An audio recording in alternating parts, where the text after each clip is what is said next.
crazy. I've always said this. But look, we always argue against it. I get it. Now, Pastor Takalani, you cite a 34% decline in civil marriages between 2014 and 2023. Now, many would argue that's clear evidence marriage is actually fading. Are we witnessing evolution or erosion? No, I think part of the decline. So here we're talking civil marriages, okay, and part of what we're witnessing is the issue I was talking about, the fact that we have this demographic challenge. Women. Part of it is women are delaying marriage because they want to build careers. Of course, and they say, okay, I'll worry about marriage later, I'll worry marriage and kids later, and so on. So that also means that there is less civil marriages being registered. At the same time, also, what I've spoken about, that the people are not just finding the spouse they are looking for. And therefore, that is also delaying that, and there's a decline. And what then ends up happening, as we see in society, people simply move in together. They simply move in together. So there's a rise in cohabitation. There's a rise in cohabitation. Sure. Which then, because it's never formalized, there's no live negotiations, there's no wedding at the church, there's no visit to the Home Affairs offices.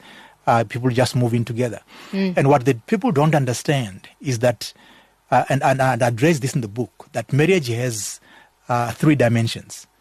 It has the spiritual dimension, which is the essence of what a marriage is. Okay. Because it is God who defines what it is. And then there is a socio-cultural dimension, which is how we define marriage in different cultures. To say, to be married in African culture, people must have come to your family and pay for lobola and so on. Then you were married. Or in the Western culture, you must have then go to Home Affairs, get a certificate, or get a pastor in church, officiate and give you that. Those are cultural expressions of marriage. The marriage that God recognizes is a spiritual one. Okay. He is the one who joins male and female to become one. And he does that through the sexual union of male and female.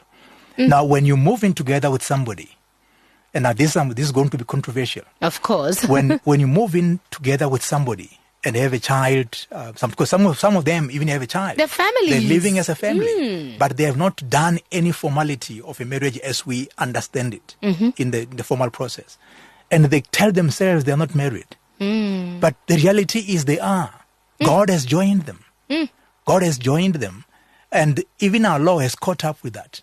Okay. Because if one of you dies, your assets don't go to your parents. The other one who survives you, even though you have nothing to prove, if they go to court and prove that you stay together. Yes, and they were dependent on you. You are dependent on each other. The law will rule that some of the assets you leave behind must go to them. So the law recognizes that. Sure. And I'm Though glad they may that, not necessarily call it marriage, Yes. but the dynamics of the the dynamics marriage of kick it are in. there. They kick in. They kick in.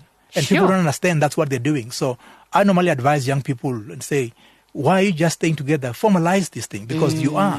Because even when you break up, the heartache is not different. You see, whether you are formally married with a certificate or whether you are cohabiting, when the breakup happens, it is divorce.